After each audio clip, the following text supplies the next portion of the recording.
Welcome back folks, my name is LastKnownMeal and today we're gonna be talking about The Witcher 3. So ever since the new Witcher game was announced, I was actively replaying The Witcher 3 again from the start.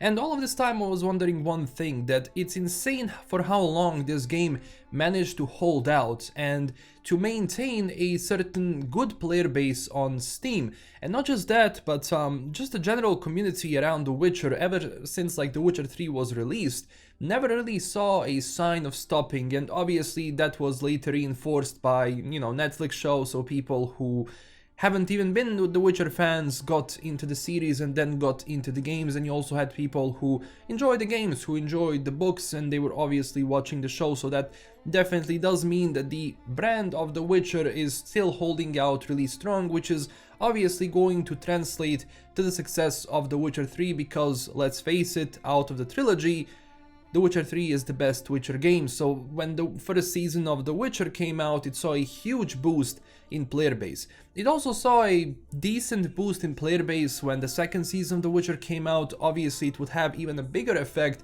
if we had the next gen edition of The Witcher, which is coming out in the second quarter of 2022. So in these next 3 months we should see the next Witcher or next gen Witcher 3 being released, if everything goes according to plan. But to go back to the Witcher 3 original game, ever since it was released, you had a lot of people loving the game, playing the game. And even I, for example, as soon as I started playing the game, even prior to The Witcher releasing, when I was covering content for that, there was always a certain thing which attracted me, and that's how they did the world, because this is the first time in The Witcher series that they left you a open world that you can explore, and obviously changing up the formula, which turned out to be the best formula for The Witcher, because obviously it was the most successful form of The Witcher game if you compare it to The Witcher 2 and Witcher 1, which didn't have huge open worlds but rather semi-open worlds which were divided into different sectors. But nevertheless, even going back into the game in 2022, going through the level design, going through quests, going through, various types of monsters, and just all of the twists and turns that the game has, it felt fresh. For some reason, it felt like I was playing the game back when it came out originally. And it's very difficult for video games to maintain this fresh coat of paint throughout the years, because obviously graphics change, gameplay formulas and gameplay mechanics change obviously as you have, newer games. They're going to change in the fact that they're going to improve on everything else that the previous games were doing, from mechanics to everything else. But even to this day, Witcher 3 maintained this level of quality which doesn't go down. Obviously the graphics are slowly going down if you compare it to, let's say, Cyberpunk 2077. The difference is astronomical, but at the same time the level designers who made, the world of The Witcher 3, and people who filled that world with various houses and buildings and people and just stuff around, managed to make the place alive. Managed to make a place so immersive that even years after it came out, as you're exploring and going throughout the world of The Witcher 3, you're going to just see detail after detail. You're going to see people having their own routines. You're going to see people living their life in this universe, which helps with the immersion itself, because obviously you're playing as Geralt of Rivia. You're going through this dark, desolate world filled with all of the good things and the bad things, and that's what the books were talking about. And that's why I think that CDPR really managed to nail it in The Witcher 3 when it comes to the feeling of the world, when it comes to how you interact with that world, and when it comes to just everything they have been using from the books back in the day today, where they made the game and Geralt into what he is. One of the things which surprised me is also how much detail there are in quests in this game, because in The Witcher 3 I never saw actually a quest where it was just, hey, do me a fetch quest and that's about it. There was always something, there was always a little twist or a little turn or some information from an NPC which makes it more than just a fetch quest, which actually makes it into a story. And that's something also The Witcher 3 had, and that's why it manages to hold on for all of these years, is because it's written so well.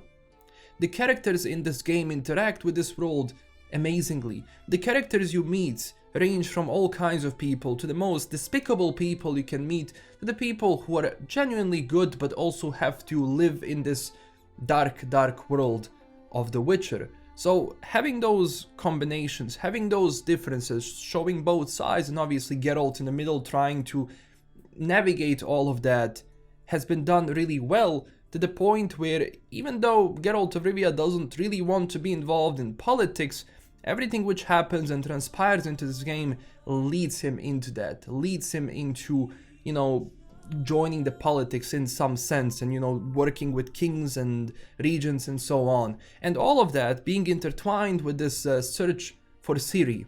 And that's one of the most, I mean, one of the strongest things The Witcher 3 has, is because it's not just a Witcher story, it's also a father and daughter kind of a story, because the quest that Geralt was going on to find Ciri, and when he ultimately found her in the end, when everything transpired, it was such a beautiful story, just, you know, intertwined with all of the darkness, but you also had light because you had this father and daughter kind of a relationship which just goes throughout the game, and which is captured so well with details, and also using other Witchers from the castle who are also involved into that whole family, in a sense. Because the story of The Witcher, at least when it comes to The Witcher 3, was always a story about a family. A family of Witchers trying to survive, a family of Witchers trying to overcome everything bad which is happening, and obviously, you know, a story about family, as I said, of Geralt and Cirilla, and having that bond done really well in this game is what makes it really stand out from also that, you know, quest and just the character perspective. And also one more thing which really captures the world really well is that there is always something to do in this world. As you're going throughout, you know, exploring and so on, there is always going to be some NPC on the side, there's going to be some people who are going to be fighting, there is going to be some monsters, there are going to be some villages you come across, and then you go to the signpost and basically pick up everything you need around to explore. I think that formula by itself is done really well because it captures what Witchers are actually doing. They're on a path, they're traveling, they're fixing people's problem. Now obviously with that you have the Ciri story, the Ciri arc, but at the same time it's not just that. It's also giving you a world where you could just be the Witcher.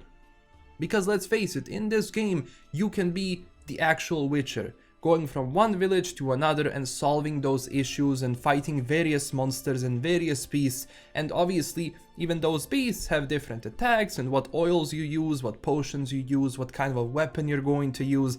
All of that is intertwined into one game, which I think is going to hold on not just until now, but it's going to hold on for the next 10 years. I think even if the next gen edition of The Witcher never came out, it honestly wouldn't be a problem with this game. It just shows you what happens when you release a game which is filled with detail, when you release a game which has been made from the heart.